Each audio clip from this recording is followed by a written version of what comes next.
Hello beautiful souls, मैं हूं doctor Bindu सलट और मैं हूं एक ऑथर, काउंसलर और teacher trainer. Welcome back to my YouTube channel carry on with doctor Bindu सलट हमेशा।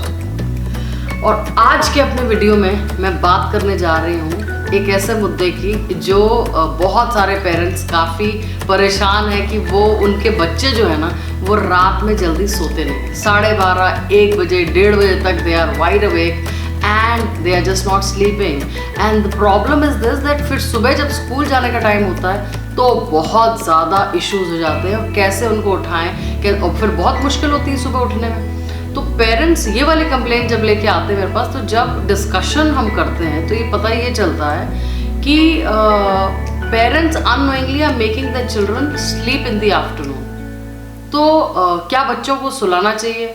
फिर वो पूछते मेरे से आके कि मैम, क्योंकि बच्चे तो बहुत थक जाते हैं स्कूल में, 7.5 to 8 hours of school, travelling time मिला के बहुत थक जाते हैं, तो उनको सुलाना तो बहुत ज़रूरी होता है। तो ये सारी के सारी जितनी भी प्रॉब्लम्स हैं रिवॉल्विंग अराउंड स्लीप टाइम, क्या हमें बच्चों को दोपहर में सुलाना चाहिए और कितने घंटे का स्लीप टाइम होना चाहिए उनका दोपहर में, शाम को कितनी देर तक उनको सुलाना चाहिए, इन सारी चीज़ों के बारे में मैं आज बात करने वाली हूँ अपने दूसरे सेगमेंट में। जहाँ तक बच्चों का सवाल है, play is the first priority of children, right? और जो स्लीप है ना उनकी आखिरी प्रायोरिटी होती है। कोई भी बच्चा दोपहर में आफ्टर स्कूल बिल्कुल सोना नहीं चाहता है।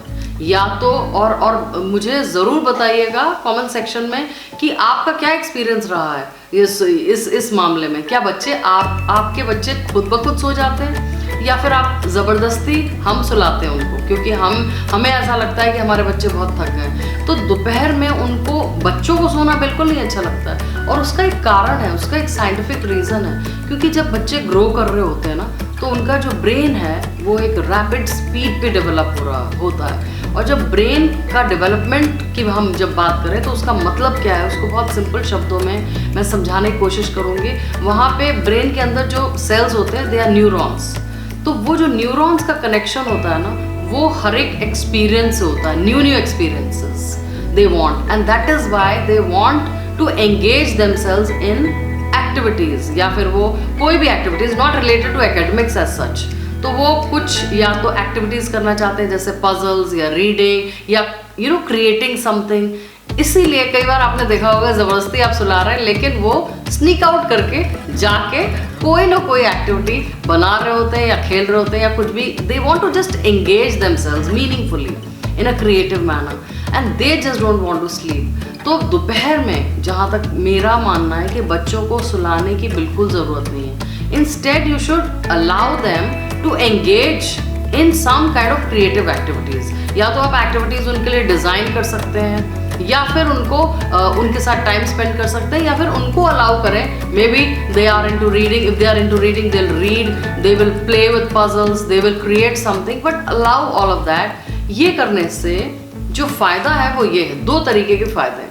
एक तो उनकी जितनी भी एनर्जीज हैं वो चैनलाइज हो जाएंगी, दूसरा थोड़ा सा उनको अपना प्ले टाइम और अपना स्पेस मिलेगा जहाँ पे उनको पढ़ाई का कोई प्रेशर नहीं है, वो खुद, और उनकी क्रिएटिविटी भी इन्हांस होती है when we allow them this kind of play time for them. जो दूसरी बात है वो ये है कि उनकी एनर्जीज भी चैनलाइज हो जाती है। और जब हम ऐसा करते हैं तो शाम होते होते वो अच्छा, शाम का क्या होगा, जब आप उनको सुलाएंगे नहीं तो वो अपना प्ले टाइम भी नहीं मिस करेंगे जो आउटडोर प्ले है। डेफिनेटली मैं इस पर एक पूरा वीडियो बनाऊंगी, पर मैं ये ज़रूर कहना चाहूँगी कि अगर हम अपने बच्चों को दोपहर में नहीं सुलाएंगे तो कम से कम हमारे पास इतना टाइम रहेगा कि वो उनका प्ले टाइम भी ख़राब नहीं होगा और वो शाम को आउटडोर प्ले भी कर लेंगे। जब वो सारा ये कर लेंगे तो ऑटोमेटिकली आप उनको by 8:30 you need to complete their dinner and then they will go off to sleep automatically.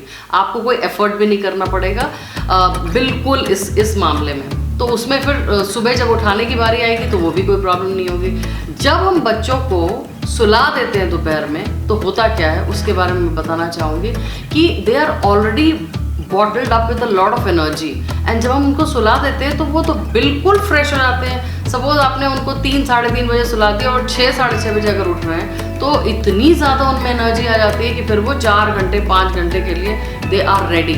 उस केस में क्या है कि एनर्जीज भी चैनलाइज नहीं हुई और वो बिल्कुल फ्रेश हो गए, और फिर प्रॉब्लम आनी है कि 1:30 से 2 बजे तक या इवन 12:30 बजे तक जगेंगे, और जिससे पूरा रूटीन डिस्टर्ब होता है। जब आप 8:30 पे जब आपका बच्चा सोता है या 8 o'clock पे सोता है, उसके फ़ायदे ये हैं कि the child gets sleep in continuation for 10 to 11 hours और 9 hours is also very good, right? ये जो bits and pieces में हम सुलाते हैं, जैसे दोपहर में हमने सुला दिया या शाम को सुला दिया और फिर रात में सोते हैं, तो bits and piece वाली जो sleep है ना, this is not good for the child. For children, it is scientifically proven कि 9 से 10 या 11 घंटे की जो sleep in continuation होती है वो बहुत अच्छी होती है। तो मुझे ज़रूर बताइएगा कि आपको मेरी ये वीडियो कैसी लगी और आपका खुद का एक्सपीरियंस क्या है अपने बच्चों के साथ। आपके बच्चे कितने घंटे सोते हैं, क्या वो दोपहर में सोते हैं और या क्या वो आउटडोर प्ले के लिए जाते हैं, या फिर स्लीप से रिलेटेड आप क्या क्या चैलेंजेस फेस कर रहे हैं, ज़रूर मैं सुनना चाहूँगी उसको, एंड मैं उनको एड्रेस भी करूँगी। और लाइक करिए, शेयर करिए, सब्सक्राइब करिए। जल्दी ही मिलती हूँ अपने एक नए वीडियो के साथ। Till then, stay positive, take each day as it comes. Thank God for all that you have, because you have the power to choose.